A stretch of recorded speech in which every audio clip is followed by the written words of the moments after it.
another name for metaphysics is, I'll give you a hint.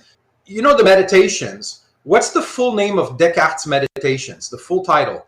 And don't Google it. Try to see if you can do it from memory. Meditations on First Philosophy. You got it, Ash. Meditations on First Philosophy. Now, what's it in French? Does anyone know? I happen to be able to read, I'm lucky enough to read Descartes in French, which helps me in my scholarship, right? And I'm not lucky for all this other language I can't read. I can't read the Upanishads, right, in their original language. There's a bunch of stuff that escapes me. But it's les méditations métaphysiques, the metaphysical meditations, right? So that gives you a hint. Metaphysics was also called first philosophy. So another synonym, if you will, for metaphysics is first philosophy. And you can think of remember we did this, the Tupperware containers, didn't we? Say yes or no if you remember the Tupperware containers, like those glass containers. I got to put them one in and another because that changes everything. We did that, right? Yeah, so if you think of the expression first philosophy is kind of a nice expression because it's the thing you got to do, right? Because it's required of all this other stuff if you want to do it, right? It's at the core. And the word first is interestingly ambivalent, and we'll see in a moment, Carnap's really going to harp on this. It's ambivalent in the sense that it could mean temporal priority, like it's just something you have to do before you do the rest. And you could also say it's logically prior, like what's the sort of priority? Temporal priority, logical priority, right? You could say it's logically prior, and you can make the case additionally that because it's logically prior, it ought to be temporally prior. I think that'd be a recipe for disaster. Like there's a sense in which it's kind of counterproductive to start with it, like chronologically, right? Like it's kind of best when you know a little bit more about other stuff to then sort of zero in, right? You've learned logic, for instance. I certainly would want to teach you logic before I teach you metaphysics. So first philosophy doesn't necessarily mean you got to do it first. In the hands of Descartes, though, he's like, well, before we do anything else, right, let's figure out what the hell is out there and what I can say with any confidence. And of course, his verdict is I can't say anything with any confidence short of like just like two things, like that I am. That's a metaphysical claim. I am, right? Don't ever forget, Descartes' I think, therefore I am is an argument, right, about metaphysics. Like think of I am, it's to be, it's the verb to be, right? I think is an epistemological thing, right? It's thinking, it's the activity of thought. But he takes that epistemological premise to secure one metaphysical claim, namely that there's at least one thing that exists, him. And the first formulations of it are not I think, therefore I am, but I am, I exist, right? You get this kind of overtly metaphysical commitment. And then the second thing he's going to be certain about is that God exists, right? Through some very convoluted sort of medieval reasoning about the perfection of ideas. So you can entertain the idea of infinity. Where the hell could he have gotten that idea of infinity, given that he himself is not infinite? Clearly, he must have gotten it from God, therefore God exists, right? Some sort of argument like that. And so metaphysics has been part of philosophy like forever. Now, here's the interesting part of the story I'm telling. So metaphysics has been part of philosophy from Thales to Aristotle, in Plato, the forms, all that stuff, like the forms are real, right? There's a whole story about that throughout all of medieval philosophy, right? Where you get this kind of Aristotelian philosophy that's being developed in the scholastic tradition that flourishes around, let's say, Thomas Aquinas. In early modern philosophy, you get Descartes' Meditations on First Philosophy, or in French, Méditations métaphysiques, and everyone's doing metaphysics, and then you get to 1932. And Carnap, Rudolf Carnap, this German guy, publishes this paper where he takes a bloody wrecking ball and runs it through metaphysics with such devastation. And I'm trying to make this exciting because I do find it exciting. He slams a wrecking ball. The guy is sharp, man. He's smart AF. And he rams a wrecking ball through metaphysics that's so bad that all metaphysicians go into hiding for at least 50 years. How do you like that story? Are you curious to see this wrecking ball? Like, the whole history of philosophy, the guy publishes one paper, and everyone in philosophy in the English-speaking world that's read his paper is ashamed to do philosophy, and they all go into hiding, and they only come out hesitantly after about half a century. They all start slowly. Is he gone? Like after he's dead.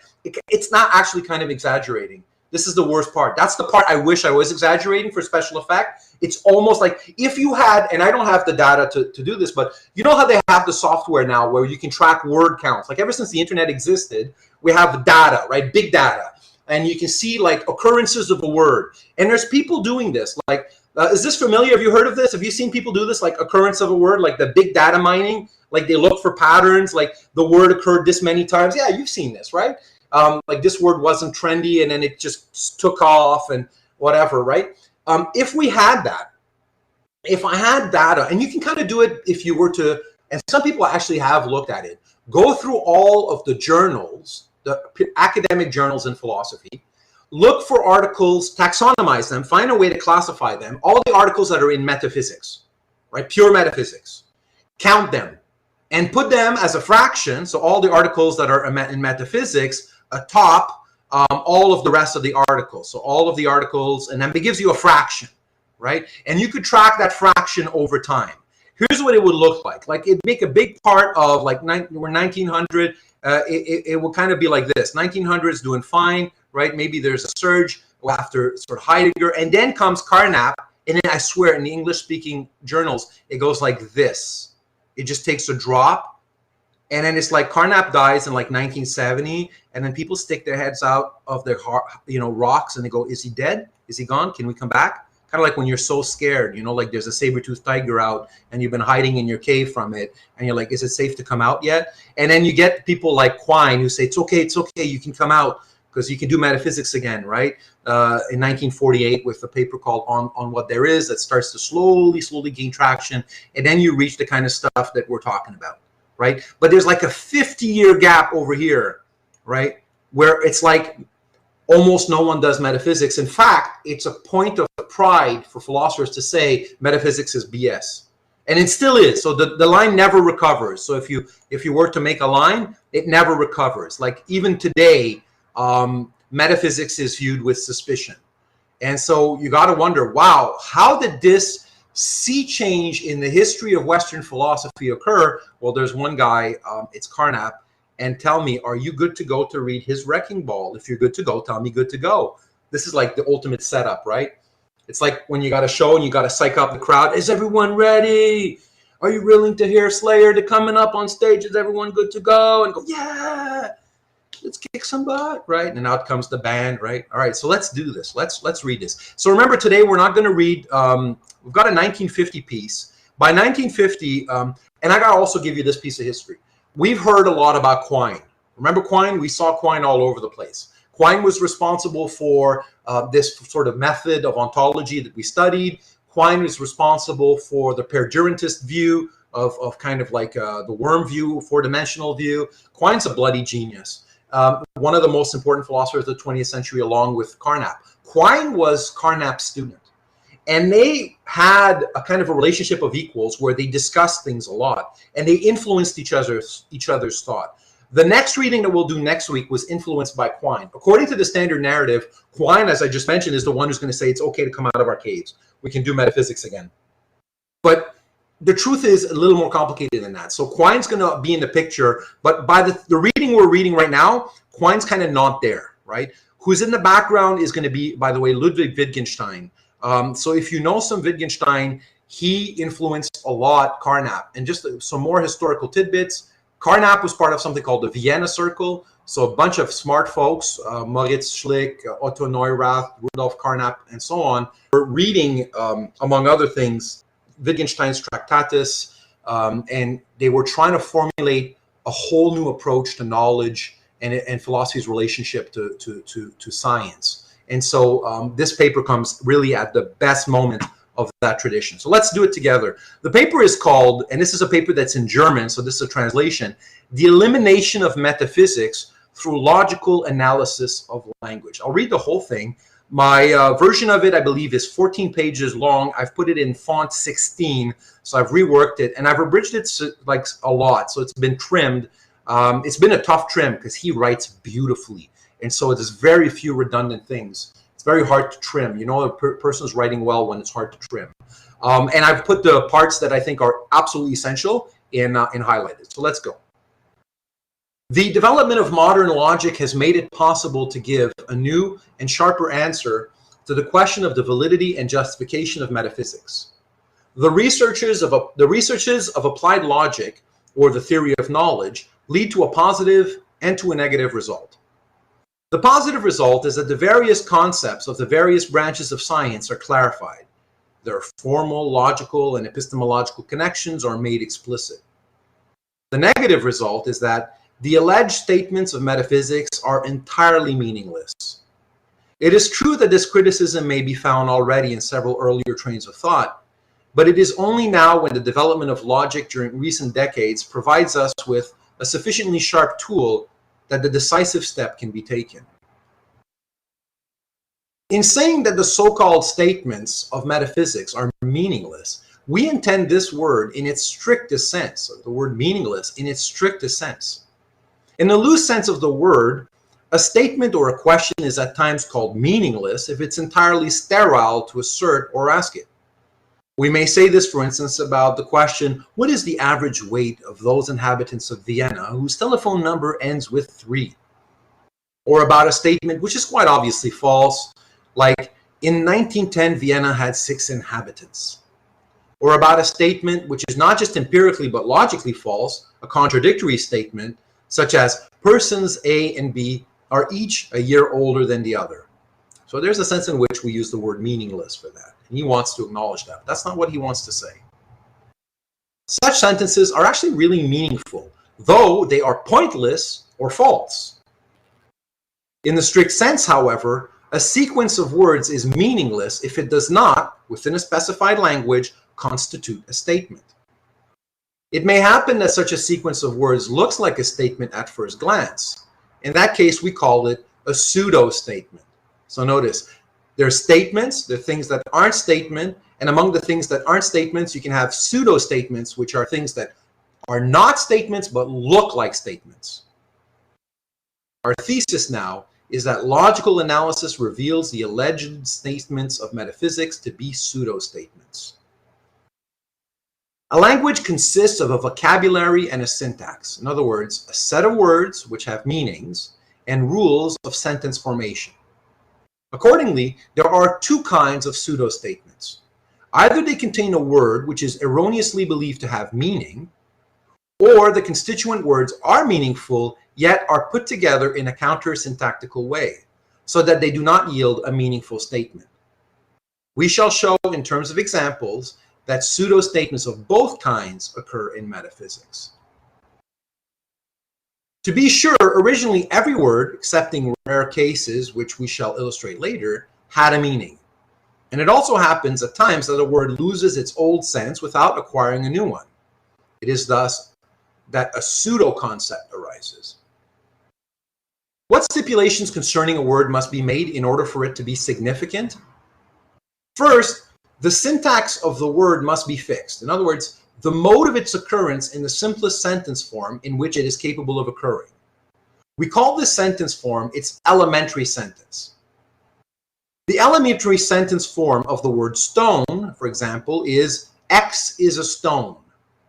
In sentences of this form, some designation from the category of things occupies the place of X. For instance, this diamond, this apple, and so on. So you say, this apple is a stone. So notice, we want to talk about what's a stone. I have to be able to say X is a stone. That will be my elementary sentence. Then I specify what sort of things I can plug in for X. And this, in this case, is the category of things. And then among the category of things, you get things like this diamond, this apple, and so on. And you plug that in and say, this diamond is a stone. This apple is a stone, right? So that's one of the criteria for the meaning of a word. And secondly, for an elementary sentence S containing the word, an answer must be given to the following question, which can be formulated in various ways. So once you've got this, then you can ask the following question, and in fact must ask the following question. What sentences is S deducible from? And what sentences are deducible from S? 2. Under what conditions is S supposed to be true?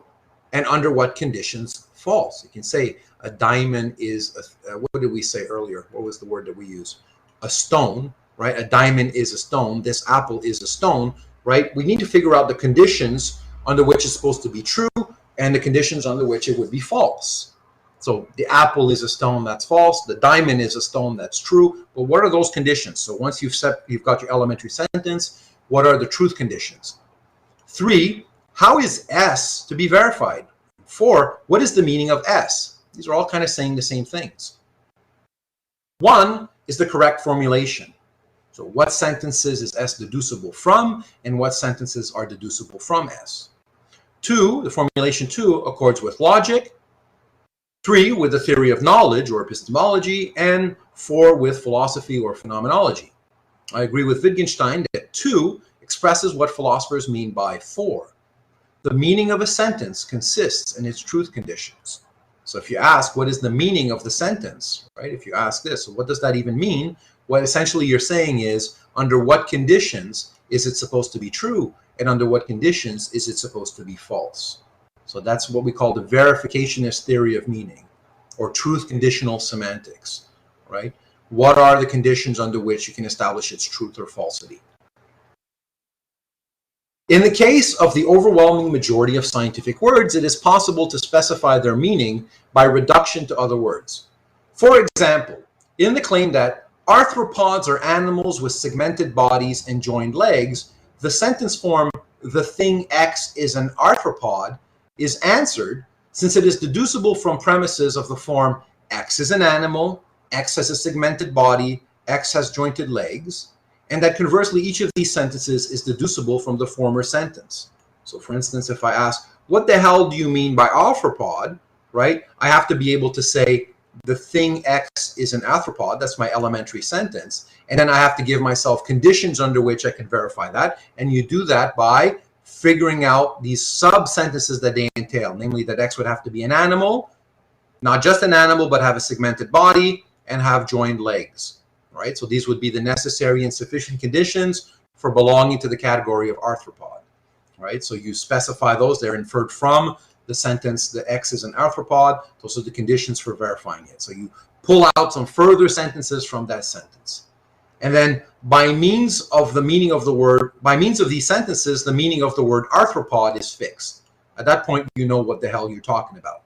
Because essentially you've given me a recipe, right? Here's how you find arthropods. They have to be animals, they have to have segmented bodies, and they have to have joined legs, right? And of course you can rinse and repeat, because now I might want to say, what does it mean to have joined legs? X has joined legs. And then you unpack that into further sentences. And so in this way, every word of the language is reduced to other words, and finally to the words which occur in so-called observation sentences or protocol sentences. It is through this reduction to situations involving observation that the word acquires its meaning. Like you ask me, for instance, okay, what does it mean to have joined legs? And I keep reducing and reducing, and at some point I'm just going to say, look, right? I'm going to reach a point where I say they're not touching or something like that, and I'm going to require you to sort of kick into gear. It's no longer about changing words for words and sentences for sentences. Something has to involve observation. And my prescription to say, look out in front of you right now, that's an observation sentence or protocol sentence. Carl asks, is it kosher to infer necessary conditions backwards rather than starting from the premises to consequences? What are the implications for science? Well, that's basically a to and fro. It's not like a one sense of a direction, right? So like, for instance, if you look for arthropods and you find out that you have too demanding a set of necessary and sufficient conditions, you can always go back and rework it. And it's this back and forth dance or tango between the world and the mind where kind of everything shimmies into place. Yeah, good question. But that's kind of how real inquiry proceeds, right? Like I say, what's a hipster? And I say a hipster is a guy with a beard. Let's say I say that. And then you point out, well, what about girls? Can't they be hipsters too? And okay. A hipster is a person with a beard. Oh, well, what about the beard? Some hipsters don't have beards. Maybe the girls want to have beards, for instance. Okay, a hipster can't be that. And then I keep reworking on. And then when I'm satisfactory that I've got a good definition of what a hipster is, it ought to pick out hipsters and only hipsters and leave out the non-hipsters, right? That's what a good definition would be. And then I would have a recipe for you on how to unpack X is a hipster, right? You can say X has tattoos and X drinks latte and X has skinny jeans or whatever, right? And you realize that at some point I'll have to ask you to look, right? Like you'll have to look if there's tattoos. Like is that dude a hipster? There's going to be a moment where I'll give you an observation sentence, right? He here now has color on his arms. And you'll have to verify whether or not that's true. Well, is it? Look. And it's only when you look that you figure out, yeah, it's true. And then the truth kind of percolates back up and justifies my claim that that person's a hipster. Right. So it's a very, very tight account of how we derive the meaning of our words and so on. Now, in the theory of knowledge, it's customary to say that the primary sentences refer to the given. So when I ask you, look at his arm now, do you see the color? That's the given, right? Just bloody open your eyes. It'll do the work for you. At times, the position is taken that sentences about the given speak of the simplest qualities of sense and feeling. So warm, blue. It's like I say, this surface is warm, but touch it. Is it warm?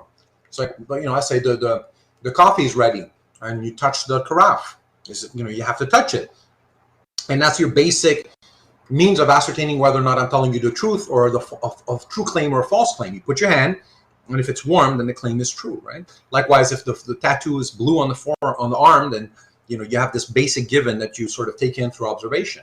And others incline to the view that the basic sentences refer to total experiences and similarities between them. And a still different view has it that even the basic sentences speak of things. But regardless of this diversity of opinion, it is certain that a word is significant only if the sentences in which it may occur are reducible to protocol sentences. So even if we disagree about what exactly is going to happen when I'm going to observe, what is it that I'm observing? Am I observing a patch of blue or a full-on arm? Right? Is there kind of a gestalt happening where I'm taking in multiple things at once? Or, like what is it that I'm actually looking at when I look? What is actually that I'm sensing? Like if you put your hand on my carafe, you sense warm, but you also sense a curved surface. Well, do you sense both at once? Do you sense, is there like an and that holds them together, a conjunction? Like who knows, right? And he says, that's all cool. Like who the hell cares? That's a separate set of questions. The bottom point he wants to make is that a word is significant only if the sentences in which it may occur are reducible to protocol sentences. Now, since the meaning of a word is determined by its criterion of application, the stipulation of the criterion takes away one's freedom to decide what one wishes to mean by the word. This is super important.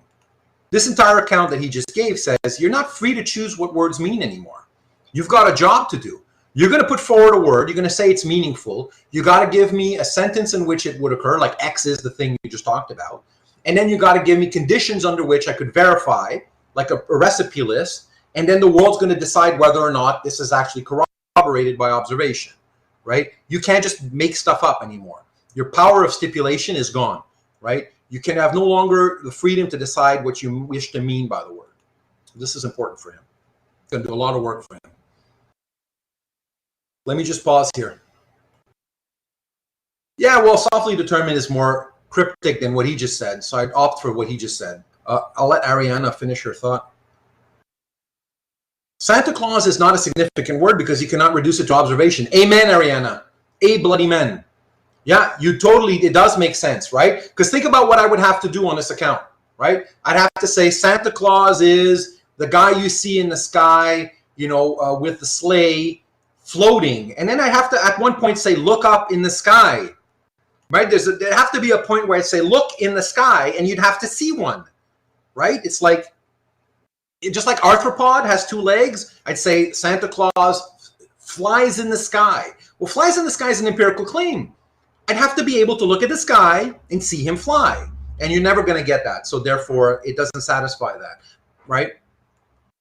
Yeah, so you're definitely on the right track there, Ariana. And that's one way of sort of recapturing the thought that he said a moment ago, right? Over here. It is through the reduction to situations involving observation that the word acquires its meaning. So Ariana, that's great. Yeah. Do you see that, Ariana? Is that helpful, everyone? Type in clear if that's clear. Santa Claus comment and everything else around that.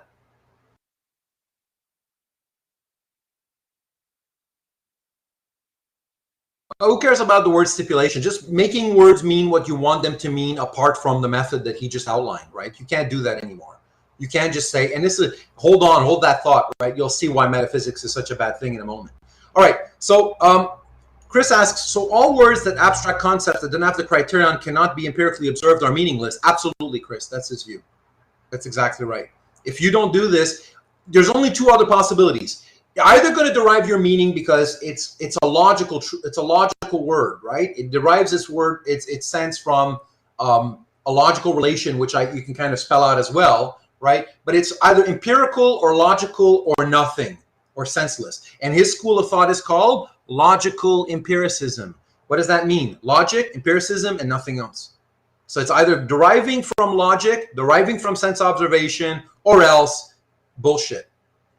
So it's like, I take anything you say, it's either got its credentials from the fact that I can observe them, it's got its credentials from its logical relations purely, or it's nonsense. And guess where metaphysics is going to go, Chris? It's either logic, nonsense. It's going to go into nonsense. Exactly right. It's either observation, logic, or nonsense. There's three possibilities when you open your mouth. There's logic, observation, and nonsense. And if you think of the Tractatus, I don't know if you've read some Wittgenstein. Who's read the Tractatus by Ludwig Wittgenstein? Read, studied, heard of, in any capacity? Say yes or no.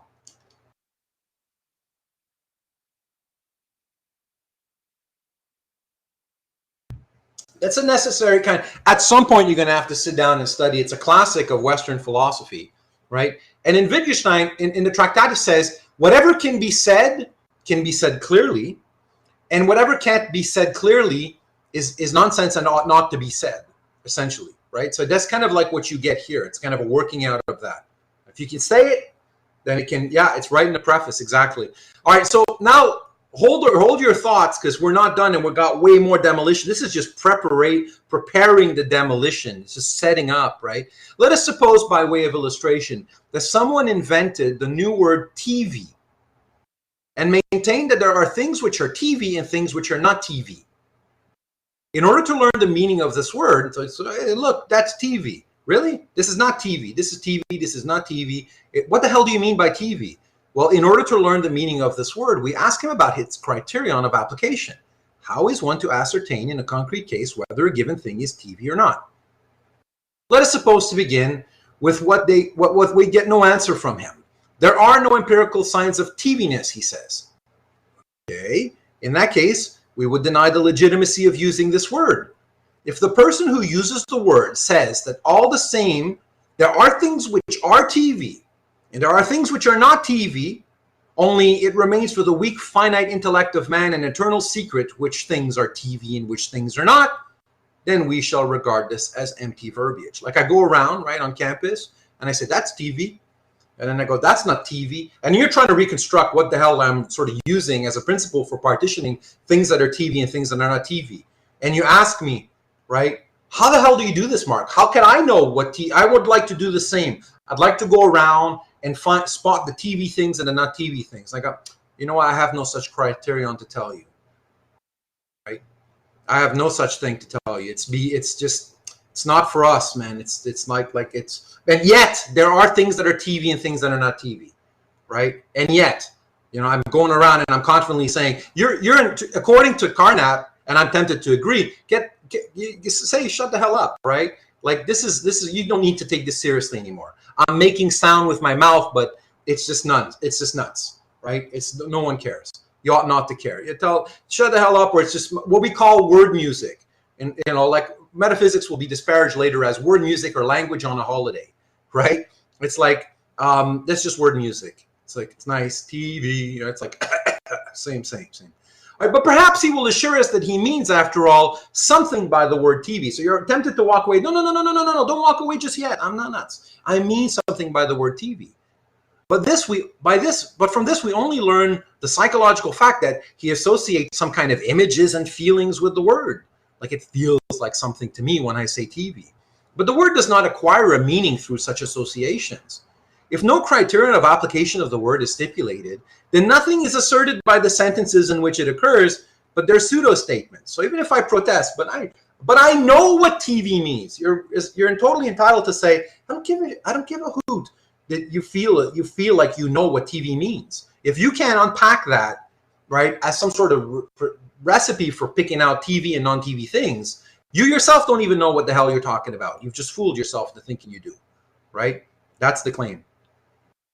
And secondly, take the case when we are given a criterion of application for a new word, say 2V, right? I'm going to give you a criterion of application. In particular, let the sentence, this thing is 2V, be true if and only if the string is the thing is quadrangular.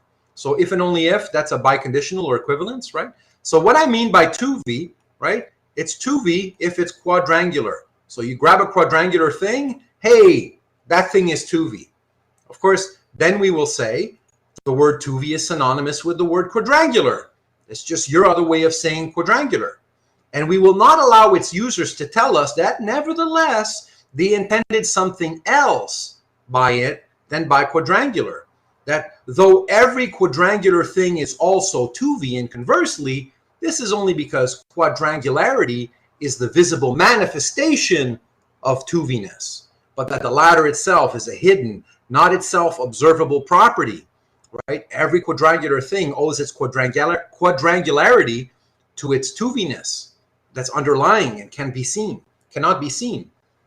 We would reply that after the criterion of application has been fixed, the synonymy of 2V and quadrangular is likewise fixed, and that we are no further at liberty to intend this or that by the word. So if what you pick out by 2V is completely coextensive with what you pick out by quadrangular, so here are the things in the world, these are the dots, these are all the things in the world, and what quadrangular picks are these things, right? That's the range of quadrangular, and 2V picks exactly the same thing. And in fact, you have every reason to think that they mean the same thing. They're just different words. And yet you insist that nevertheless 2V is not quadrangular. It's something else. It's this special thing, right? We're entitled to say hogwash, right? You have no reason to keep listening to that nonsense. Is that clear, everyone? If that's clear, type in clear. If you have a question, ask your question. In this case, you'd have a criterion of application. Find a thing with 4 angles. It's 2V. You have a criterion of application, but it's redundant with another criterion of application that's itself clear. You're just giving me another word for it. You can't insist that your other word has another meaning. But I mean something more, right? No, not the quadrangular, the 2V-ness. Focus on this 2V-ness. Like, Mark, I see it. I see the 4 angles. No, son. Focus on the 2V-ness. And you're like, well, what do you mean? This underlying 2V-ness. Now, many words of metaphysics now can be shown to not to fulfill the above requirement and therefore to be devoid of meaning. Let us take as an example the metaphysical term principle, in the sense of principle of being, not principle of knowledge or axiom. Various metaphysicians offer an answer to the question, which is the highest principle of the world. So what's the being underneath all beings, right? Or what's the principle of the world or of things or of existence or of being? For instance, and we saw one a moment ago, right? Water, right? What's the thing that explains everything? Water, that's Thales. Number, right? That's Pythagoras. Form, that's Plato, right? Motion, that's Heraclitus. Life, some sort of vitalist philosopher. The spirit, that's Hegel, right? The idea, the unconscious, the activity, the good, and so forth. This one unifying principle that explains all things. All right, fair enough, man. But in order to discover the meaning of the word principle in this metaphysical question, we must ask the metaphysician, under what conditions a statement of the form X is the principle of Y would be true, and under what conditions it would be false. So you're using the word principle. Well, when could I say X is the principle of Y?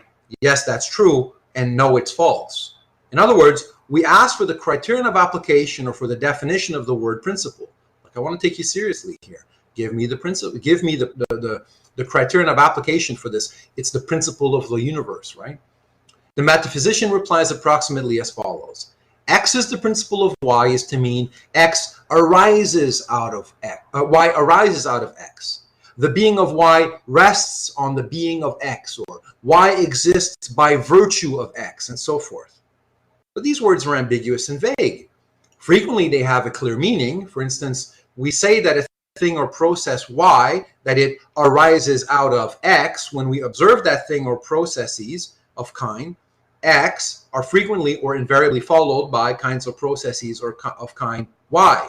Causal connection in the sense of a lawful succession. So by the way, farts arise out of legumes, right? So it's like, when we mean it arises from, right? It's literally that. Like, it's like you eat the beans and you're gonna be gaseous, right? So there's a legitimate use for the expression arises out of. One thing follows another, for instance, in a causal connection. But the metaphysician tells us that he does not mean this empirically. So when he talks about, like, let's say water, right? Everything arises out of water. It doesn't mean like water like causes the tree in the same way that beans cause gas, right? So he doesn't mean an observable relationship. For in that case, his metaphysical theses would be merely empirical propositions of the same kind as those of physics. Like if you say, right, that my desk arises out of water, and by arises out, you mean it's like caused in the same way that beans cause gas, then that's an empirical claim, and it's actually going to be kind of false, right? I can check that. By the way, no, my desk doesn't get caused by water in the same sense of arising from, right? The way that sort of farts arise from beans, right? And so the expression arising from is not to mean here a relation of temporal and causal sequence, which is what the word ordinarily means, right? So for the metaphysician, it means something more, but no criterion is specified for any other meaning. So it's like, no, I don't mean that. What else do you mean? I can't tell you. Consequently, the alleged metaphysical meaning, which the word is supposed to have here in contrast to the mentioned empirical meaning, does not exist. Is that clear, everyone? If that's clear, type in clear. If you have a question or comment, type your question or comment. Now, notice historically that the Latin word principium is explicitly derived from its original meaning beginning. It's not supposed to mean the temporally prior anymore, but the prior in some other specifically metaphysical respect. So it had a meaning. Principium meant beginning. What's the beginning? And beginning in a temporal sense, right? But when the metaphysician uses it, it's no longer temporal, right? First philosophy means not the first thing that came, but what's the principal accounting out of which everything else arises, right? And so the criteria for this metaphysical respect, however, are lacking. So it's not temporal, then what is it? Well, I won't tell you. In both cases, then, the word has been deprived of its earlier meaning without being given a new meaning. There remains the word as an empty shell. From an early period of significant use, it is still associatively connected with various mental images. So importantly, we still understand the idea of arising from in a temporal sense. And these in turn get associated with new mental images and feelings in the new context of usage. So we have a fuzzy feeling that this kind of means something because we kind of know the word in another context where it's legit. But the word remains meaningless as long as no method of verification can be described. Let's hold on in the chat unless I pause, unless it's like really, really crucial, because otherwise I can't kind of track what's going on. And I'll pause occasionally and say if everything's clear, and that'll be a good opportunity to jump in. Another example is the word God. In its mythological use, the word had a clear meaning. It, or parallel words in other languages, is sometimes used to denote physical beings which are enthroned on Mount Olympus, in heaven or in Hades, and which are endowed with power, wisdom, goodness, and happiness to a greater or lesser extent. So like literally some person, like Thor, like as an Asgardian, right? Sometimes the word also refers to spiritual beings which indeed do not have man-like bodies, yet manifest themselves nevertheless somehow in the things or processes of the visible world and are therefore empirically verifiable, right? Like strife or some sort of chi or energy or something like that, right? Some sort of god, that sort of the god of mischief, and things fall apart and oh, that was the god of mischief or something like that, without necessarily saying that like he weighs something and he's on a cloud, right? In its metaphysical use, though, on the other hand, the word God refers to something beyond experience. Like notice, if I say like, Thor or something on Mount Olympus, that's a person with muscles I could look at. If I say like, oh, look, it's the god of mischief making my bottle fall on the ground, that's also something I could observe, like wind or the chi, right? I could kind of observe the wind. But if I say God and I say it's beyond experience, well, then the word is deliberately divested of its reference to a physical being or to a spiritual being that is immanent in the physical, that would show up somehow in the physical things. And as it is not given a new meaning, like no one bothers to tell you what it is, it's not that. It's like, all right, it becomes meaningless. An elementary sentence would here have to be the form X is a god. Like if you want to say, well, God's meaningful, okay, fine, X is a god, that would be the elementary sentence. And now you need to give me the recipe for figuring out whether X, a given X that I look at, is the god, right? And yet the metaphysician either rejects this form entirely without substituting another, Or if he accepts it, he neglects to indicate the syntactical category of the variable. Categories are, for example, material things, properties of things, relations of things, between things, numbers, and whatnot. So, for instance, if I say that I have the word sharp, for instance, right? Like imagine I say things. I say this. X is sharp. What are candidates for filling X? Well, would it be appropriate for me to say blue, green is sharp? Say yes or no. Suppose I plug in for X, green. Green is sharp.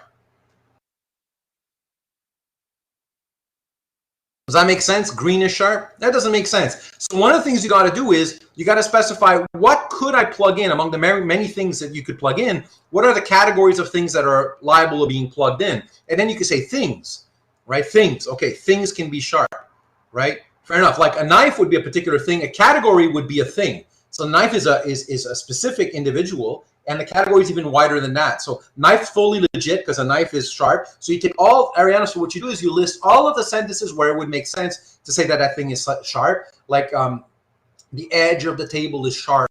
The knife is sharp. You know, the blade is sharp. The paper is sharp. And then you zoom out and you say, what have I picked? And then you'll notice that you've picked all the things, right? You never said, for instance, emotions. You never said relations. You never said numbers. Right, 7 is sharp. That doesn't make any sense. Or if you could say, we say a sharp pain, and that's kind of metaphorical because it piggybacks on this idea of when you hit a sharp surface. But emotions themselves aren't sharp. My melancholy is sharp, right? It's like moods, they don't apply, right? Numbers doesn't apply. And so you just specify the category. And so the idea is if you're going to say God means something, then you have to say that X is a God would be a meaningful sentence, in which case you got to give me what could be a candidate for plugging into X. You owe me work. You can't get it for free just because you have a funny feeling, right? The word doesn't belong to you. It's a public commodity. There need to be criteria for application. Is that clear, everyone? If that's clear, type in clear. If you have a question, ask your question. Brandon writes, what do we say about empirical observations that are hard to observe? For instance, you can experience X if you meditate for 3 years straight every day. That's just cumbersome but doable, Brandon. Do you agree? Like if I tell you, like, look, Einstein made predictions that could only be verified. So in 1915, Einstein publishes a paper that has ramifications for the idea that the light bends around a massive body. We had to wait till 4 years, till 1919, to observe an eclipse and confirm that.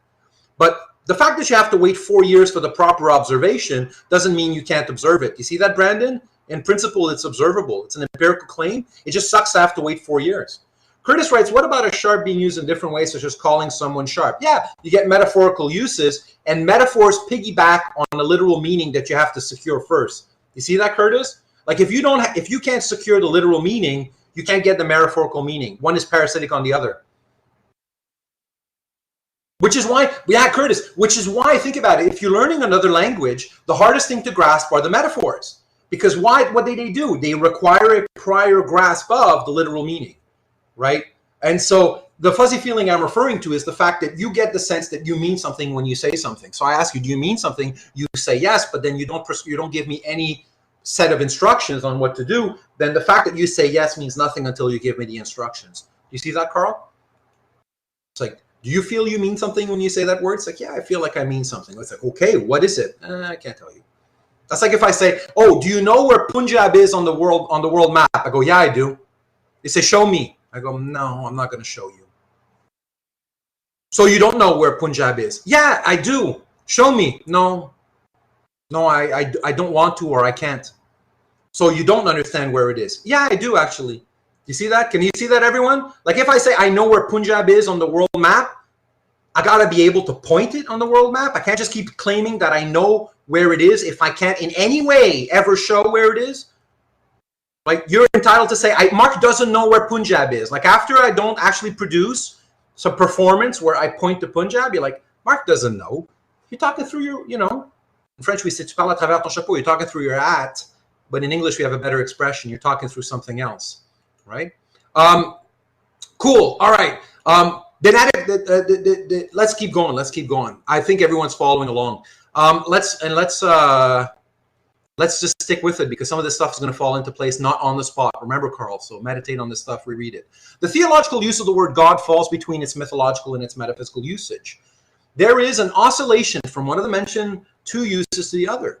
Several theologians have a clearly empirical, or in our terminology, mythological concept of God. In this case, the disadvantage lies in the circumstance that the statements of theology are empirical and hence are subject to the judgments of empirical science. If you say God's a bearded man on a cloud, well then, I should in principle be able to strike him with a cannon or hit him with an airplane or see him somewhere, right? The linguistic usage of the other theologians is clearly metaphysical. Others, again, do not speak in any definite way, whether this is because they follow now this and now that linguistic usage, or because they express themselves in terms whose usage is not clearly classifiable, since it tends towards both sides. So think of God as a personal yet impersonal thing.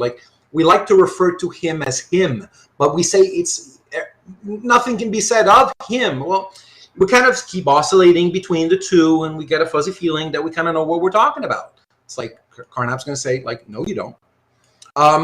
Just like the examined examples, principle and God, most of the other specifically metaphysical terms are devoid of meaning. The idea, the absolute, the unconditioned, the infinite, the being of being, non-being, thing in itself, absolute spirit, objective spirit, essence, being in itself, being and for itself, emanation, manifestation, articulation, the ego, the non-ego. These expressions are in the same boat with TV, our previously fabricated example. The metaphysician tells us that empirical truth conditions cannot be specified. If he adds that he nevertheless means something, we know that this is merely an allusion to associated images and feelings which, however, do not bestow a meaning on the word. So all of those words, every philosophical piece of work that had them in them, it's pure rubbish. It's just you're fooling yourself. You fooled yourself to thinking you know what you're talking about. You literally don't know what you're talking about. Now, so far, we've considered only those pseudo-statements, which can, and let me just pause. Can everyone sense that this is a wrecking ball? This is a complete demolition job? Was I we're midway kind of can you get the sense that this is an absolute wrecking ball? This is a demolition. You feel ashamed reading this, right? Because you spent so much time, let's say, what is the principle? You've read a lot of metaphysics or whatever, right? I came in like a wrecking ball. That's right. So far we've considered only those pseudo-statements which contain a meaningless word. But remember at the beginning we said there's a second kind of pseudo-statement. They consist of meaningful words, but the words are put together in such a way that nevertheless no meaning results. Not only is this a demolition job, it's a systematic demolition job, which is why this is a philosophical classic. The syntax of a language specifies which combinations of words are admissible and which are inadmissible. The grammatical syntax of natural languages, however, does not fulfill the task of elimination of senseless combinations of words in all cases. Let us take the examples of the following sequences of words. Caesar is and then 2, Caesar is a prime number. The word sequence 1, Caesar is and, is formed counter-syntactically. So grammar takes care of that, says that's nonsense.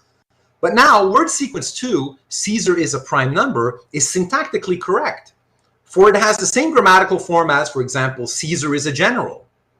Nevertheless, 2 is meaningless. Prime number is a predicate of numbers. It can neither be affirmed or denied of a person. So remember earlier when I talked about sharp, right? What's the category of things where you can say X is sharp? The fact that the rules of grammatical syntax are not violated easily seduces one at first glance into the erroneous position that one still has to do with a statement, albeit a false one. So you might look at 2 and you might say, that's a false claim. Caesar is a prime number. It's not even a claim, right? But A is a prime number is false if and only if A is divisible by a natural number different from A, that number, and 1.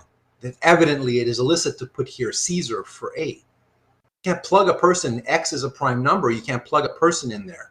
Divisible by a natural number different from it and 1.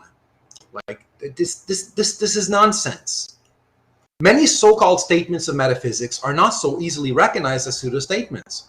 The fact that natural languages allow the formation of meaningless sequences of words, like if I say Caesar is a prime number, that kind of grammatically has the same structure as Caesar is a general.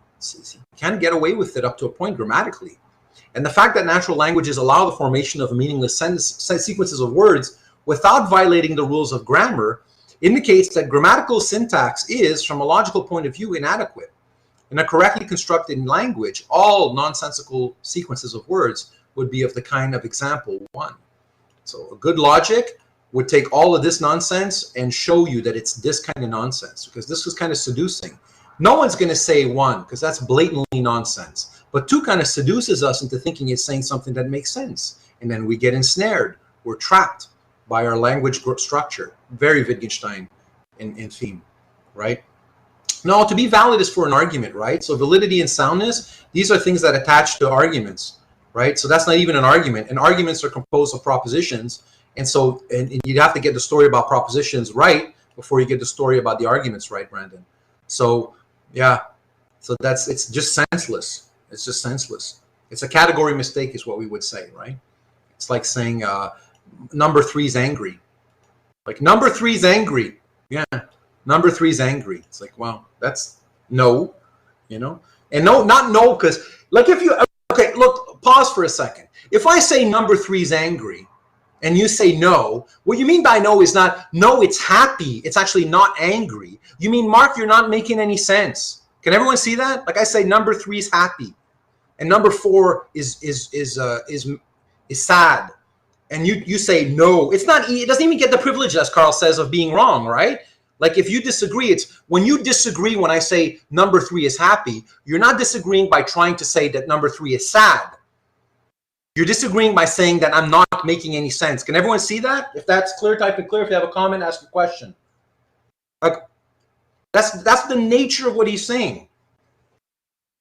Like, to be a candidate for being wrong, it has to make sense. Like if I say number 3 is an odd number, or I say number 3 is an even number, and you say no. So let me put these 2 sentences side by side.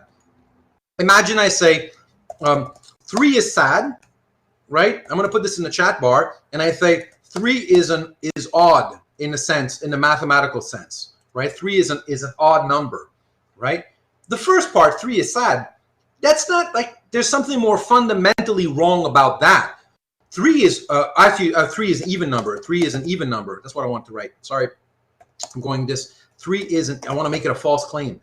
3 is an even number. Right? And I say 3 is a sad number. Let me redo this because I'm doing this on the fly. All right. 3 is a sad number. 3 is an even number. If I say 3 is an even number, I'm wrong, but I said something that makes sense. If I say 3 is a sad number, I haven't even said something that makes sense. I can't even get to the stage where I'm wrong. Does everyone see that? Like that's the nature of his criticism. That's the difference. He's not saying metaphysicians are wrong. Like, it's not water, Thales, right? It's not what he's saying. He's saying the arises from crap, that doesn't make any sense, bro. Like, what do you mean arises from? You mean like it just arises from like, you know, like beans and gases? Like, no, I don't mean that. Well, what do you mean? I can't tell you. It just arises from. So you mean there's an old guy and he's looking, no, I don't mean that. What do you mean? Can't tell you. Can't tell you.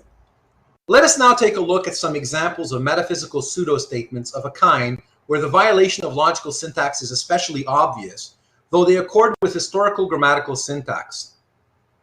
We select a few sentences from Martin Heidegger. So this was one of the things that cemented the analytic continental split. So if you've ever noticed that in philosophy there's a split between analytic and continental philosophers in Western philosophy, this was the passage that really nailed the last nail on the coffin.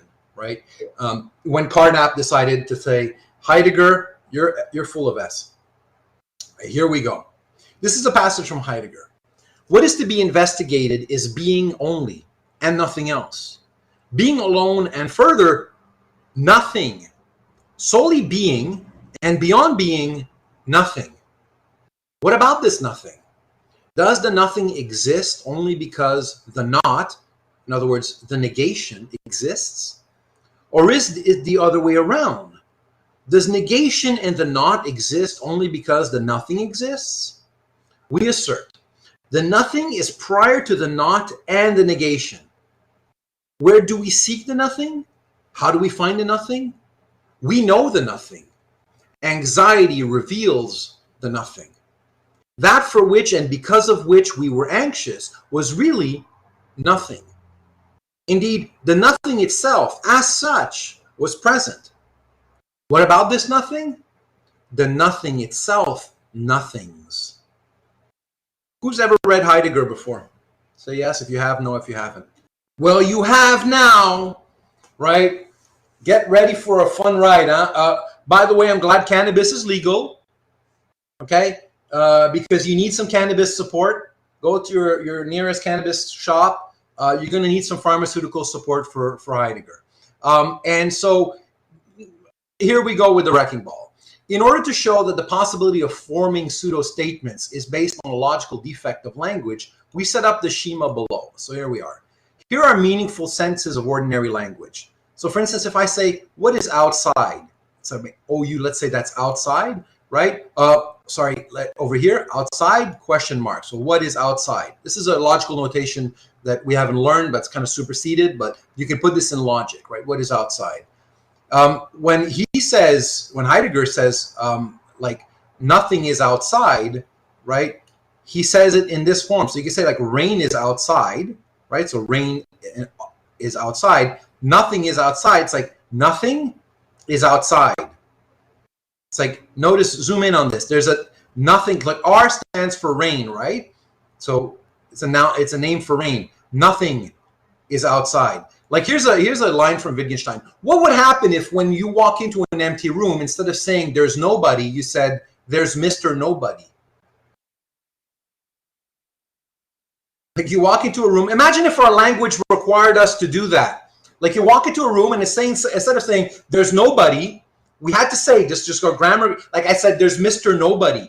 You'd start to think there's a and then you might think, well, let's study Mr. Nobody, right? And so there's like, for instance, like if I say, listen to this expression for a second. I'm deviating a little bit. My body. My body. What do I mean, my body? Who's this thing that has a body? I have a body. No, I have a car. I don't have a body. I am a body. But we're compelled by our grammar to say that I have a body, and then that forces us to think that we're something other, right? It's like, here I am, Mark. This is me, man. That flesh and blood me, that's me. And instead of just saying, I am a body, I have to say, I have a body, right? And we get into these troubles. And look at the language here, right? Nothing is outside. It's like nothing, like Mr. Nobody is outside. And in a logically correct language that you've learned, it'd be like, there is no such X such that this X is outside. That's what you'd have to say, right? Here's the next example. What about this rain? So you'd say, rain, what about it? Over here, right? What about this nothing? Nothing? What about it, right? And in a correct language, you can't even construct this. There's no way you could work this out into anything that looks like strict logic, right? Here are some more examples. We know the rain. So K, an operator for knowing, right? I know the rain. We know the nothing. There's no way to actually do any of this. Like, who the hell? These are empty for a reason, right? The rain rains. The nothing nothings, right? Again, there's no, like, how would we sort this out, right? And this is what he's doing here. He's taking it line by line and giving it a thorough demolition job, right? And arguing that this is just confused, right? It looks profound, but it isn't. And then I'm going to go over this part because it's technical, right? The construction, I'll do very quickly. The construction of sentence once is simply based on the mistake of employing the word nothing as a noun, because it is customary in ordinary language to use it in this form in order to construct a negative existential statement. In the correct language, on the other hand, it's not a particular name, but a certain logical form of the sentences that serves this purpose. The sentence to be to adds something new, vis-a-vis the fabrication of the meaningless word to nothing. Like, there's the verb, to nothing. It nothings. This sentence, therefore, is senseless for a twofold reason. We pointed out before that the meaningless words of metaphysics usually owe their origin to the fact that a meaningful word is deprived of its meaning through its metaphorical use in metaphysics. But here we confront one of those rare cases where a new word is introduced which had never had a meaning to begin with. So nothing had no meaning, and now we make a verb out of it. To nothing, right? It nothings. Likewise, sentence 2b3 must be rejected for two reasons. In this respect of the error of using the word nothing as a noun, it is like the previous sentences. but in addition, it involves a contradiction. For even if it were admissible to introduce nothing as a name or description of an entity, still the existence of this entity would be denied in its very definition, whereas sentence 3 goes on to affirm its existence. There exists a nothing. This sentence, therefore, would be contradictory, hence absurd, even if it were not already meaningless. Now, the author of this treatise, Martin Heidegger, is clearly aware of the conflict between his questions and statements and logic. He writes that question and answer in regard to the nothing are equally absurd in themselves. The fundamental rule of thinking commonly appealed to, the law of prohibited contradiction, dissolves in the whirl of a more basic questioning. Thus, we find here a good confirmation of our thesis. A metaphysician himself here states that his questions and answers are irreconcilable with logic and the scientific way of thinking. And notice here the metaphysical move that Carnap is making. Because Heidegger doesn't give a hoot about logic and science, he ought not to be taken seriously. And that's a big metaphysical move, right, for Carnap.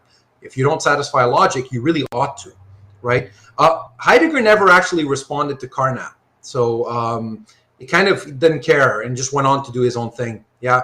And this, by the way, the split between Heidegger and Carnap, the interesting part is at one point they met, this is now a famous encounter, in Davos in Switzerland in the 1920s, along with Ernst Cassirer. So there was like these three major philosophers, Martin Heidegger, Rudolf Carnap, and Ernst Cassirer were at the same conference in Davos, Switzerland. Books have been written about it because they went on to form schools of thought that made major influences.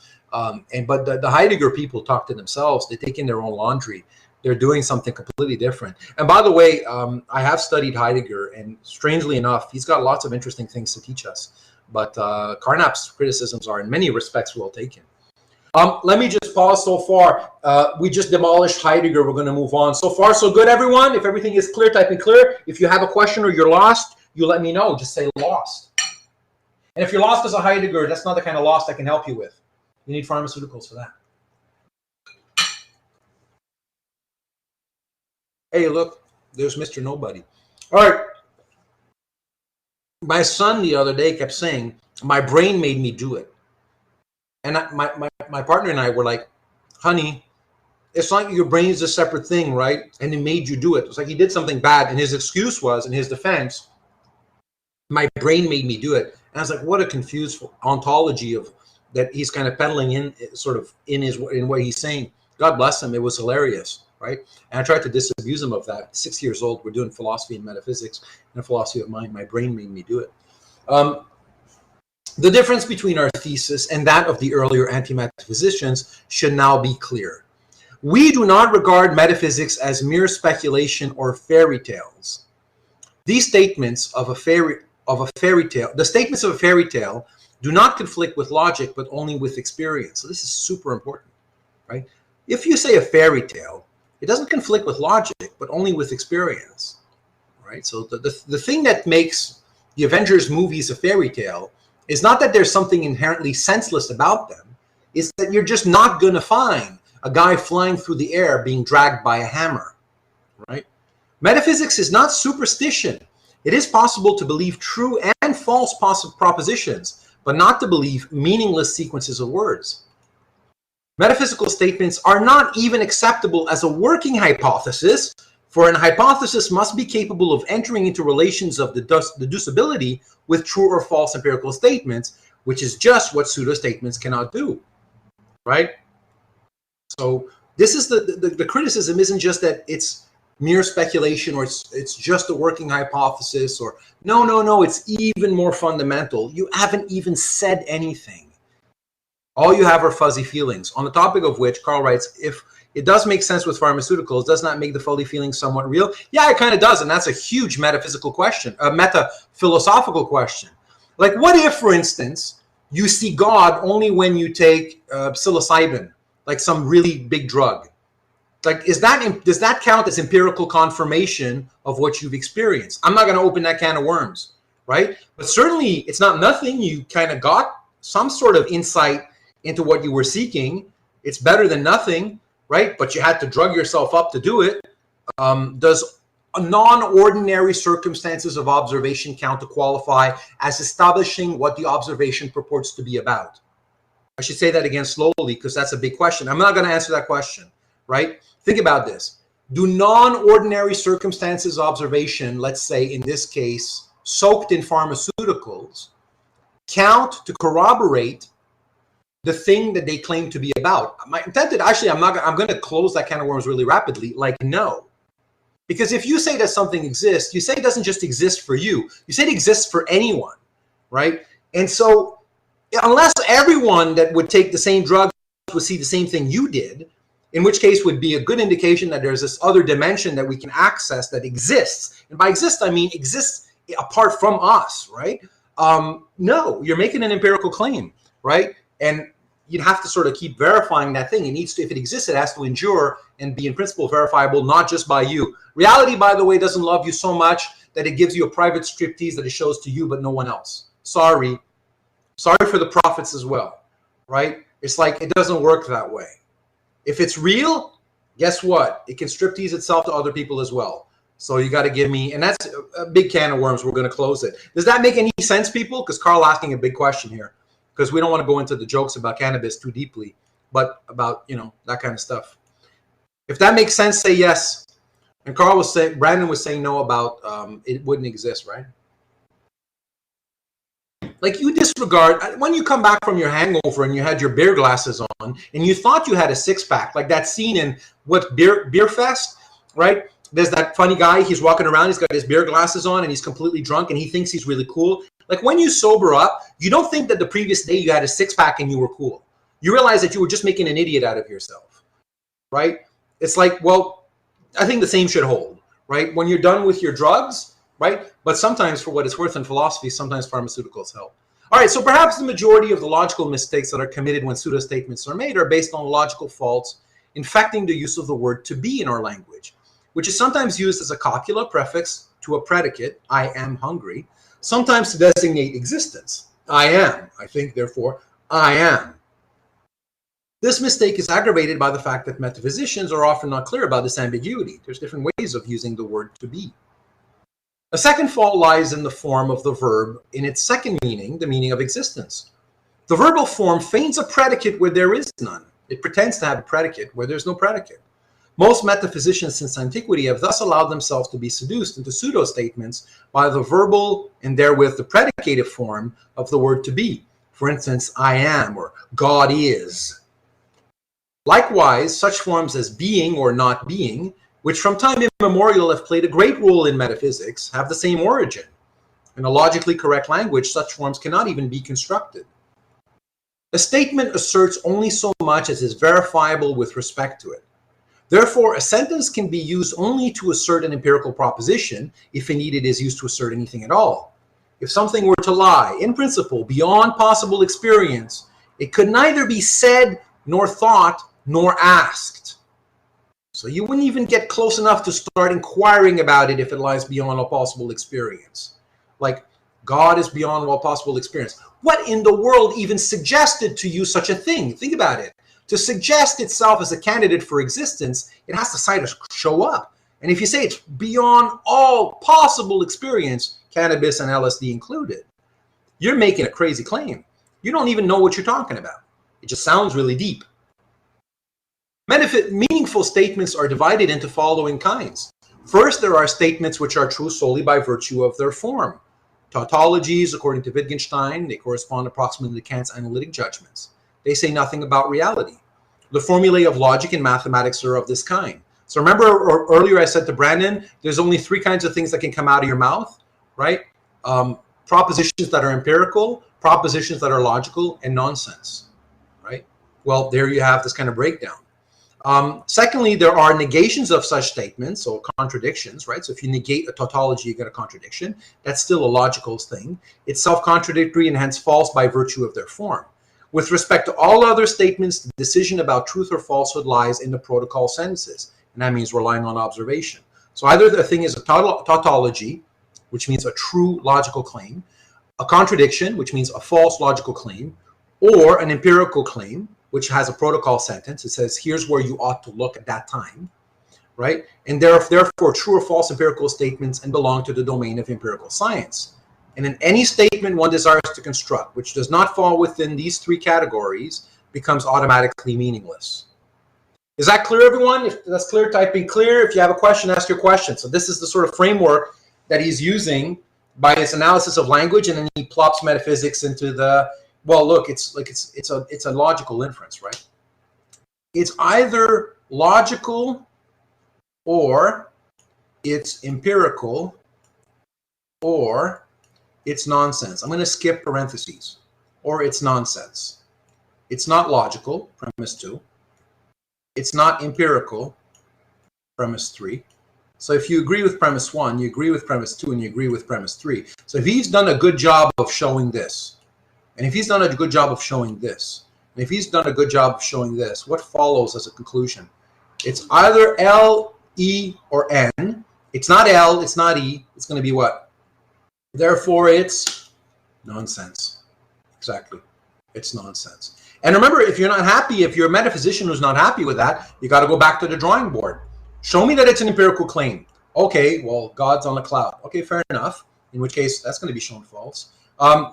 Show me that if it's either a logical claim, an empirical claim, or it's nonsense. So, okay, it's not that, then it's going to be logical. Well, you know, try to show me that it's logical. You get some attempts of that in philosophy of religion, right? The ontological argument, try to bootstrap itself and sort of saying God is a necessary being. But then that runs into all sorts of problems, right?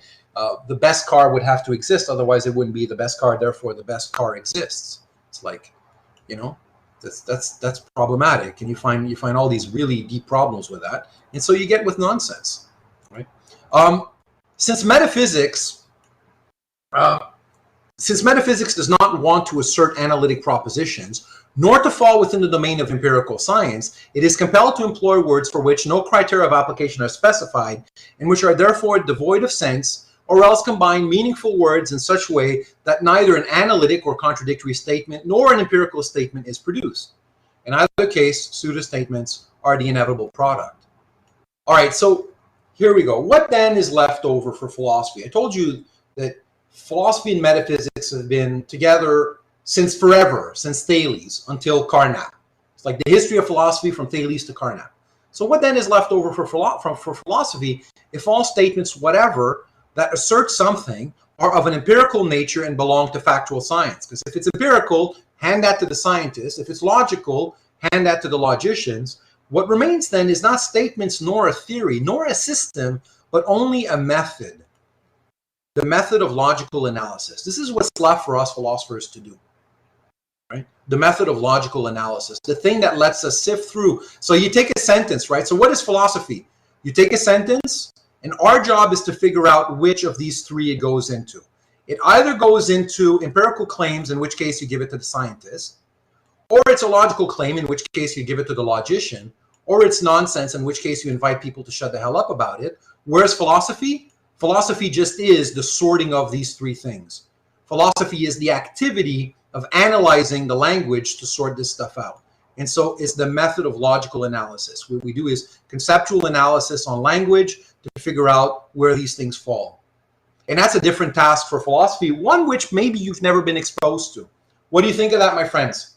Let me just pause to get a sense of where folks are with this. This is what you would do as a philosopher, according to Carnap. No more metaphysics, right? No more pseudo-empirical claims. Let the scientists will do it way better than you. Let them figure out. Don't just sit there, think harder, and say the world is made of water. The Hadron Collider is going to figure that out way better than you ever could with your stupid arguments. Just stop.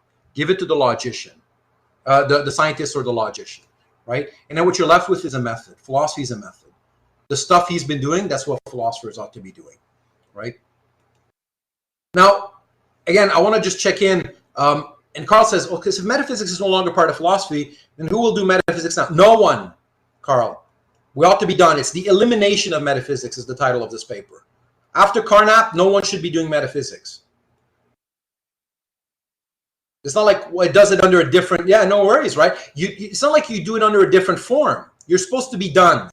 Like you're supposed to see how foolish that was. And wait till we're nearing the end. Wait till you see kind of the takeaway. The demolition job's going to end with a surprising move or twist near the end. Yeah. But it gives you a fuzzy feeling. Brandon, could you put that on a shelf? look at what Brandon said, but metaphysics gives me a fuzzy feeling, because like Brandon's like pissed that Carnap's telling him to stop doing metaphysics, but didn't it feel good to sort of ruminate about, you know, the absolute or whatever principle underlied everything, right? Isn't that a great way to spend your weekends, Brandon? Right? You sit down with a cognac in your study and you start thinking about what's in common between all beings, and then you read a lot of nonsense. It's lovely, right? It's perfectly lovely. So here's the thing, Brandon. Everybody else, look at what Brandon said. And doesn't it just feel good? Put that on a shelf. You're about to see Carnap's going to be sensitive to that. He's going to have some fun. All right, so the foregoing discussion has illustrated the negative application of this method of conceptual analysis. In that context, it serves to eliminate meaningless words, meaningless pseudo-statements. But in its positive or optimistic use, it serves to clarify meaningful concepts and propositions, to lay logical foundations for factual science and for mathematics. So notice for him, it's not just a wrecking ball. He's doing a wrecking ball because it's actually got another, this method has actually a better thing to do. You should spend more time. Look at the last sentence here on this paragraph says, the negative application is necessary and important in the present historical situation, but the positive application is more fertile. And this is important as a kind of a segue when we're going to talk about science. We're going to read Ladyman and Ross. Ladyman and Ross say that the job of metaphysics is not like, you should still do metaphysics. Slightly different view from Carnap.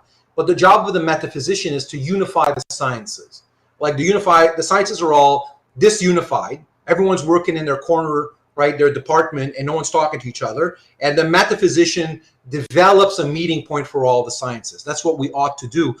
We'll see that when we read Ladyman and Ross in the third part of our class, right?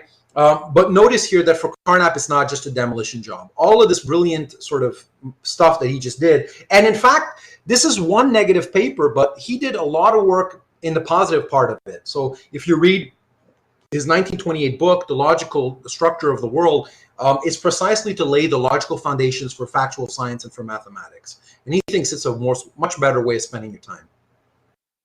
Now, our claim that the statements of metaphysics are entirely meaningless and that they do not assert anything will leave even those who agree intellectually with our results with a painful feeling of strangeness. This is the one we were nearing with Brandon and so on, right? And yes, Rajan, the continental philosophers hated Carnap. And you know what you do when you hate someone across a meta-philosophical divide? You just don't listen to them. So Rajan, that's a great observation. And then what you do is you pretend they don't exist. So you don't respond, by the way, if you deplatform them, you just pretend they don't exist. So Rajan, good observation. That's what happened, right? They should hate. Yeah, well, I'm sorry they do. Huh? There's lots of hate in philosophy. Yeah, I'm sorry to say, I've sat across people who have, seething with hate for other philosophical schools. It's crazy. I can't wrap my mind around it, but like full-on hate. Where the word is appropriate, not just strongly dislike. Right, like hate. I'll send you a link to some philosophers just completely hating other schools. You'll blow your mind. You'll be like, this is unpalatable. In any event, how could it be explained that so many men in all ages and nations, among them eminent minds, spent so much energy, nay, veritable fervor on metaphysics, if the latter consisted of nothing but mere words nonsensically juxtaposed? This is important. Look, did you notice the list I said earlier? Like Thales, Aristotle, Aquinas, Plato, Kant, Descartes. Like, these are bloody smart people. How could they have been captured with this nonsense? And how could one account for the fact that metaphysical books have exerted such a strong influence on the readers up to the present day if they contain not even errors, but nothing at all? These doubts are justified since metaphysics does indeed have a content, only it is not theoretical content. The pseudo-statements of metaphysics do not serve for the descriptions of states of affairs, but instead serve for the expression of the general attitude of a person toward life. This is going to be the interesting twist near the end. The child is angry at the wicked table which hurt him. Primitives man endeavors to conciliate the threatening demon of earthquakes, or he worships the deity of the fertile rains in gratitude. Here we confront personifications of natural phenomena, like the table is mean because I stubbed my toe on it, or there's the earthquake is out to get me, right? Which are the quasi-poetic expression of man's emotional relationship to his environment. This attitude manifests itself unconsciously, as a rule, in everything a man does or says. Our relationship to the world is also emotional. We're directed effectively to the world. Now, many people now feel a desire to create, over and above these manifestations, a special expression of their attitude, through which it might become visible in a more succinct and penetrating way. If they have artistic talent, they're able to express themselves by producing a work of art. What is here essential for our consideration is only the fact that art is an adequate, metaphysics an inadequate means for the expression of the basic attitude. So like the glory of the universe can be celebrated by chanting hymns, but don't make up a BS theory, right? Art's adequate for it. Metaphysics is inadequate. Of course, there need be no intrinsic objection to one's using any means of expression one likes, but in the case of metaphysics, it pretends to be something that it's not. The form in question is that of a system of statements which are apparently related as premises and conclusions. It looks kind of like an argument. The metaphysician thus believes that he travels in territory in which truth and falsehood are at stake. In reality, however, he's not asserted anything, but only expressed something, like an artist. Lyrical poets do the same without succumbing to self-delusion. But given that the metaphysician supports his statements by arguments, he polemicizes against metaphysicians of divergent persuasion by attempting to refute their assertions in his treatise, and in some cases hating them. Lyrical poets, on the other hand, do not try to refute in their poem the statements in a poem by some other lyrical poet, for they know that they're in the domain of art and not in the domain of theory. And that's the end of that paper. That's what metaphysicians do. They confuse what they're doing. It's a kind of an art form, and they dress it up like it was a theory. And nothing wrong with doing art, but the problem is if you dress it up like a theory, you pretend that you can actually establish it with argumentation, when in fact all you're doing is you're just expressing yourself. It's a feel-good feeling, Brandon. Wow, indeed, Chris, right? My friends, wasn't this, I mean, every time I reread this piece, like holy cow, right? Like it's a masterpiece. This is I'm sort of in awe of this masterpiece now. I'm kind of ramped down and sort of decompressed from my reading, and now we get to sort of open up the floor and think about this. Where the hell are you at now? Everyone, touch base. Well, he doesn't. The thing is, he attacks not just the Continentals, Rajan. He attacks everyone. Like the whole history of philosophy that includes metaphysics is in the path of this wrecking ball, right? Yeah, like Tanny agrees, right? This was a wrecking ball. He's bold. And isn't he clear like a crystal? Holy cow, though, right? Like it's like having Spock talk to you. Like Spock sobering you up. Spock sits you down, right? And he says, look, son, right? I know you think you're smart, but, and then he just takes you apart and just like grates you like a cheese on a cheese grater. And at the end, you're left in this big hash. And he says, nothing wrong with cheese, by the way. Just don't pretend you're something you're not, right? I would agree, Ash. It's a masterpiece, right? And Chris, we could talk definitely. Chris, if you want, actually, you can ask your question and you can unmute. We could totally do that. Chris, you want to have a go at it? We're going to open up that floor because now it's time. Look, we've done all our basics. You know, we can totally, for now and until the next 2 weeks, we want to open up that floor. Chris, you good to go? You want to unmute, my friend? And he has an alternative, right? The alternative is why don't you just do art without self-delusion? Hello. Right? Chris, shoot. What's your question? What do you want to say, my friend?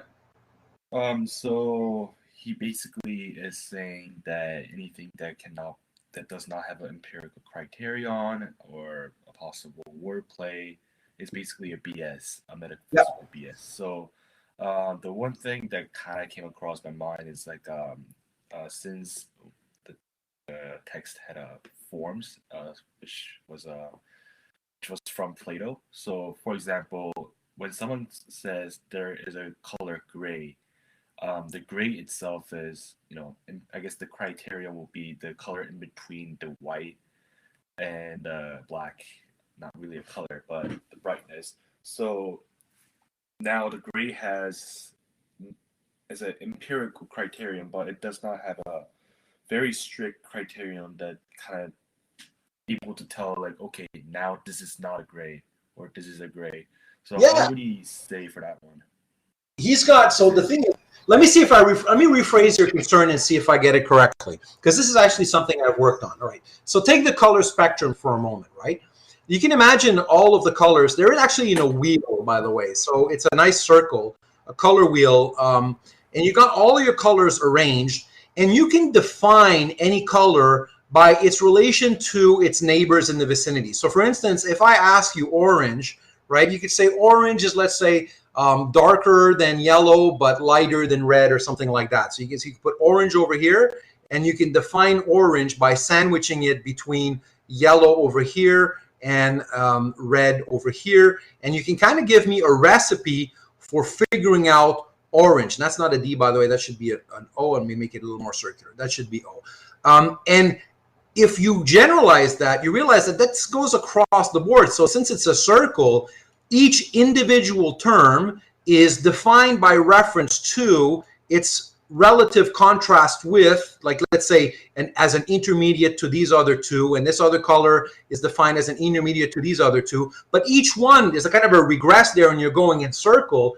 And if I get you correctly, you're wondering, true, I can give you a kind of a protocol sentence for identifying gray. It's a lot darker than white, lighter than black, doesn't have another hue, something like that. But how ultimately can I stop this regress? Is that your concern?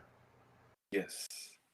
His answer is, and he's got an answer, it's in the Logischer Aufbau der Welt, The Logical Structure of the World, book 1928, is that there's a moment, remember he talked about the given, you take in the grayness kind of as an intrinsic quality, just primitively. There's a primitive in his system. At the base of it all, he's going to appeal. Remember, there was a passing remark about we can have different opinions about what actually is the point of contact with the given. He's going to say that you're going to get a kind of a primitive quality that will just let you know gray when you see it.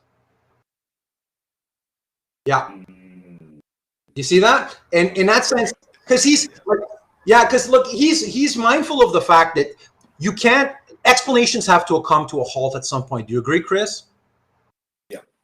Yeah, so he's mindful of the fact that if you're making an empirical claim, at some point, if I point out to the world and say, world, do the job now, it's not for argument to do the job. It's for the world to step in and do the job now, right? That's the point of contact. Logical analysis trims down the point of contact to as precise a moment as possible. So I say, gray here now, right? So for instance, if I say, for instance, oh, look, White Vision came to see me. So I've got in my mind a cool video that Ariana had suggested, which was the two visions talking about the ship of Theseus. And White Vision is here. And I tell you, Chris, the White Vision is here. And you say, is that a true claim? And then I have you come in the vicinity of White Vision, zoom in on his face, and I say, white here now. There's going to have to be a point where you just take in that whiteness. And it's not my job anymore to keep doing more justifying or arguing. It's now I've passed the baton to the world. And it's the world now that's going to causally impact your sense organs and give you empirical confirmation or disconfirmation of my claim. Chris, does that make some sense? I think so, yeah. Yeah, and that's just a little bit. Yeah, no worries. And that's sort of the most charitable reconstruction because I can make of Carnap. The thing is, he's a logical empiricist. You can't just churn the world out like Descartes would purely by argument.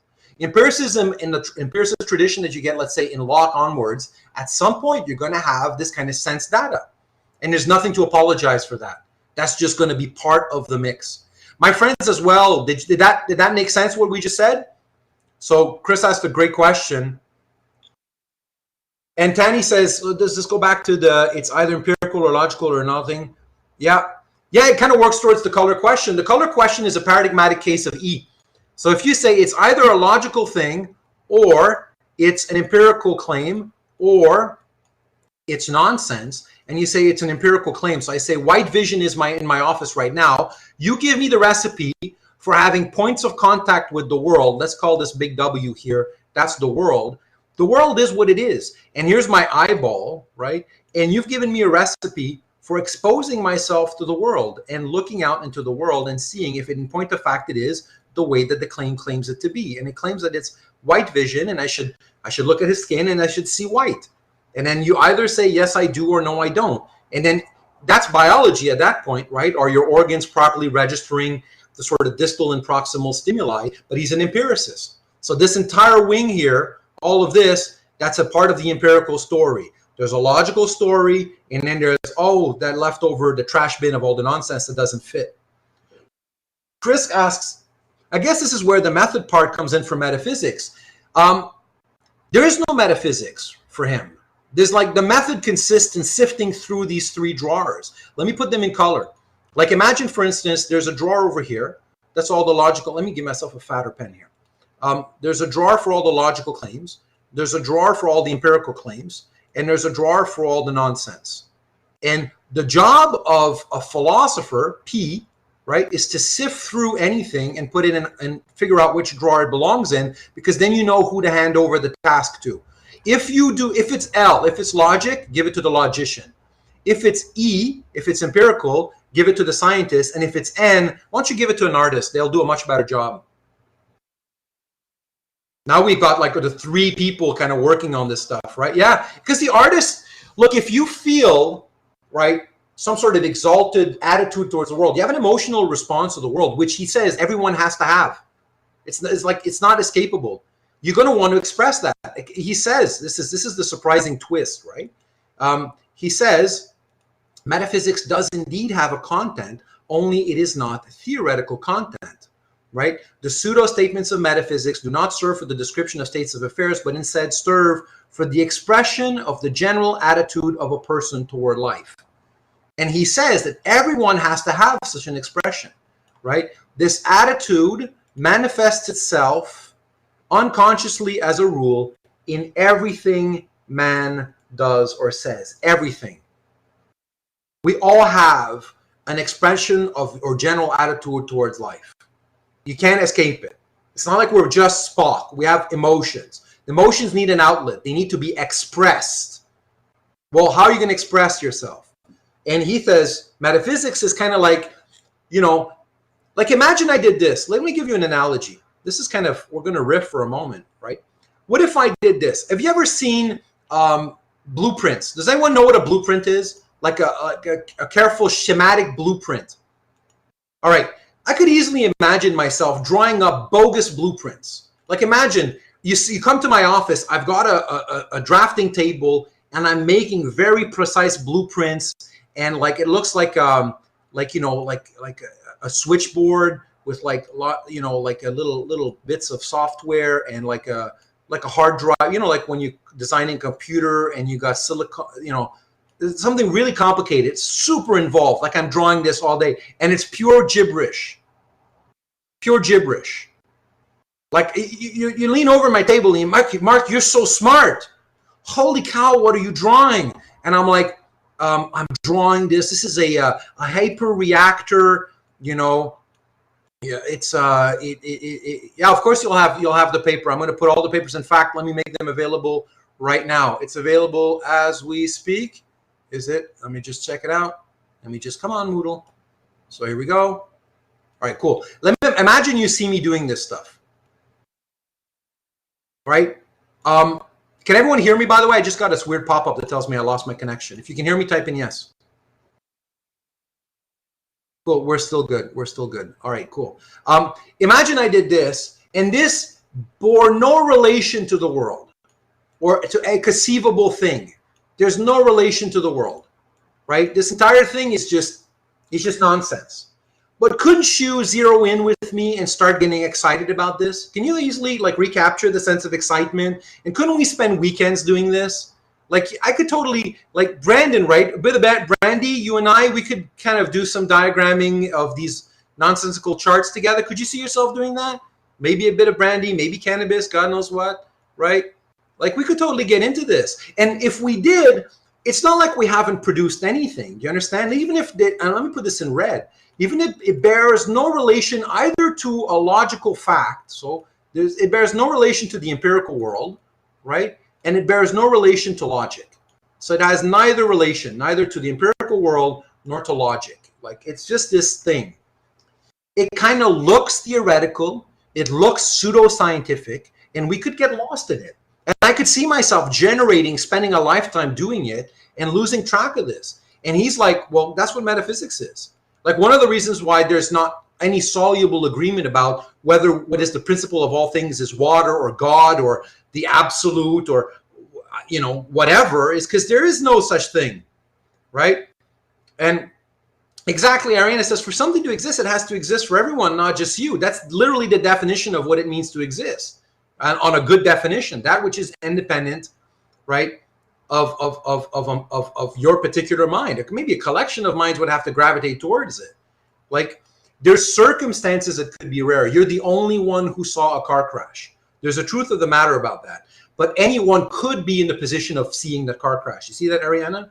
Like, let's say you're the only witness to a car crash, and the car crash left no one alive. But still, potentially, someone could have occupied your position. To make an empirical claim precisely is to say what would be, not necessarily what is or what are, what would be the conditions under which those observations could be reproduced, as unlikely as it may be to reproduce those observations. Like, I didn't see the D-Day, like the Normandy, like the Battle of Normandy. I can't go back and I can't see it. But it was observable, even if I can't observe it yet, because it's in the past now. But were I standing on the beach at that day, I could have seen it, right? And so you either prove it by outlining to me the conditions of observability, and a potential falsifiability, if you like Karl Popper, right? How I could show it wrong, or you churn out the logic if it's a logical claim. Like, if I say, for instance, I make a logical claim and I say, if A is taller than B, then by definition, B is shorter than A. That's a logical claim. What are we talking about? What's this A? What's this B? Don't know, don't care. It's just a logical claim. If A is taller than B, then B must be, as a conclusion, shorter than A. I've given you a logical justification. There's nothing I want you to look out in the world, but this is a case where it's a logical claim, and so it has a logical justification, right? But you owe me at least one of the two. You can't get off the hook. And his claim is the metaphysicians does neither. Well, then what is it? And then the metaphysician keeps insisting, I know what I'm talking about. It's like, well, what are you talking about? It's the essence. Please provide the essence, right? And he said, what do you mean by essence? Do you mean this? Like, no. Do you mean that? No. Do you mean this? No. And then after all the no's, what do you mean? Just the essence, please. Right? Just the essence. And then it's like, well, you're left wondering what the hell that word probably picks out, right? Does that help, my friends?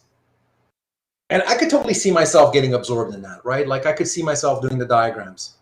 Yeah. Like, I could see myself, this pseudo-scientific, it's very easy. And remember, the grammar lures us in, right? Look, my son doesn't want to say something stupid. The language we taught him forces him to say my body. You understand? Like, the syntax compels him to say something stupid. My body. I have a body. So write that down for a second and think about it. Like, I have a body. It's just, that's nuts, right? I have a body. No, I have a car. I have a stove. I don't have, like, I have a body. Because the body is me. What's this I? I am the body. Like, think about it. And then because I'm forced to say the thing here in purple, let me put this, I'm forced to use the word have, I commit a category mistake. I'm starting to treat myself like my body as if it was a car that I have. And then, of course, this raises an interesting question. Well, if my body is a thing I have, like I have a car, then what's this I that has it? And then I'm sort of forced to say I'm something more than my body. And then you have literally like entire traditions in philosophy, right, that sort of wonder, what is this I that has a body, right? Yeah, I mean, you see how the grammar gets you caught in it. And the thing is, that's a piece of nonsense that compels me to sort of say metaphysically dubious things, right? And it's the grammars that's to blame. And part of the job of philosophy in the post-Carnapian world, and he succeeded. By the way, I want to point this out. During the 50 years that metaphysicians went into hiding, it's not like philosophers stopped doing philosophy. In fact, there was a renaissance of philosophical work.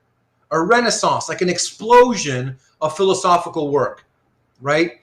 Because, and the I is not, yeah, you would agree that it's nonsense because it's like 2V in quadrangular.